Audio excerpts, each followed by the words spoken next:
An interesting new poll shows Senator Bernie Sanders atop in the field in the state of California. Meanwhile, Elizabeth Warren has suffered a little bit of a drop there. And it also appears that Kamala Harris is on the short list to be vice president. Indeed. We've got a great panel joining us. We've got Stephen Cobb, former Deputy Attorney General in Virginia, and Philip Wegman, national political reporter for Real Clear Politics.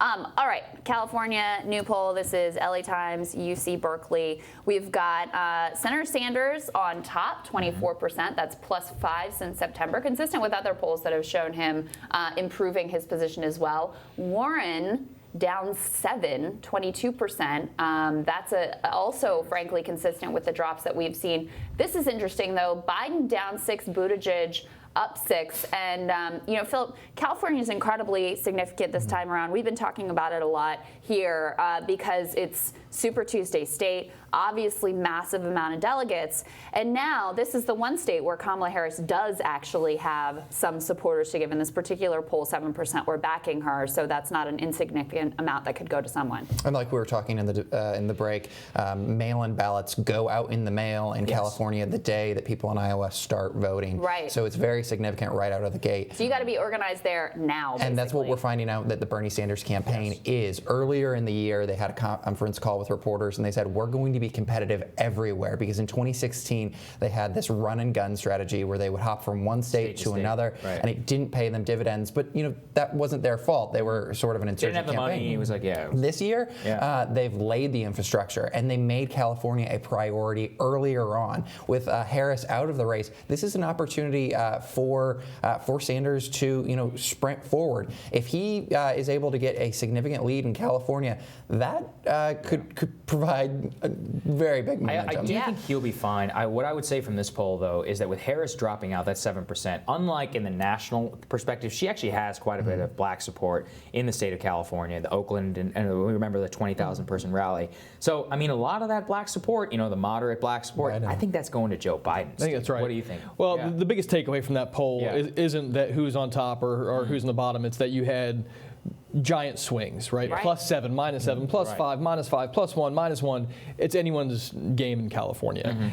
So I think you're right. I think Senator Sanders is trying to build infrastructure in there. I think some of the other candidates are going to try and ride a wave. And so if you're trying to pick up, if you're Joe Biden, you're looking at supporting the minority community, and then you're trying to run South Carolina, Nevada, and ride a wave into California.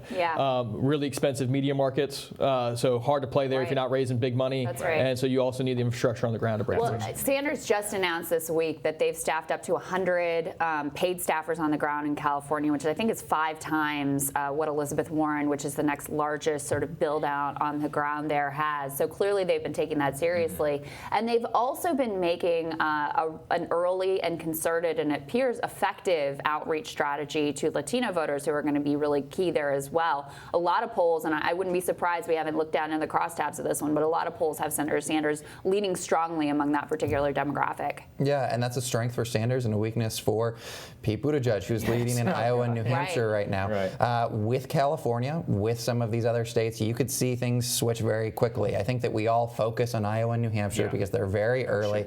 But talk to some past winners of Iowa. Talk to Ted Cruz. How did that work out for him? Rick Santorum. Exactly. Got him a CNN gig. But apropos of that, when you're talking about Huckabee, when you're talking about Santorum, it's about, does the money stop flowing after those first few states? And then when you ride into Super Tuesday, how many states are you able to actually have the funds to play in at the same time? Right. That's a great point. So at the same time, speaking of California, Kamala Harris is officially out of the race, and she's long been talked about as a potential VP pick for someone. We've got Joe Biden now has said yes, he'd look at her. Elizabeth Warren also. Do we have this on? Oh, we have both. Let's take a listen to Joe Biden, and then we'll take a listen to Elizabeth Warren. Of course I would. Look, Senator Harris has the capacity to be anything she wants to be. I mean it sincerely. I talked to her yesterday. She is she's solid. She can be president someday herself. She can be the vice president. She can go on to be a Supreme Court justice. She can be attorney general. I mean, she has enormous capability. Oh, yeah. I mean, look, Kamala Harris would be on any Democrat short list. She's smart. She's confident. She's got this terrific voice. Watch what she did during the Kavanaugh hearings, holding our attorneys general accountable, going after Barr, going after Sessions.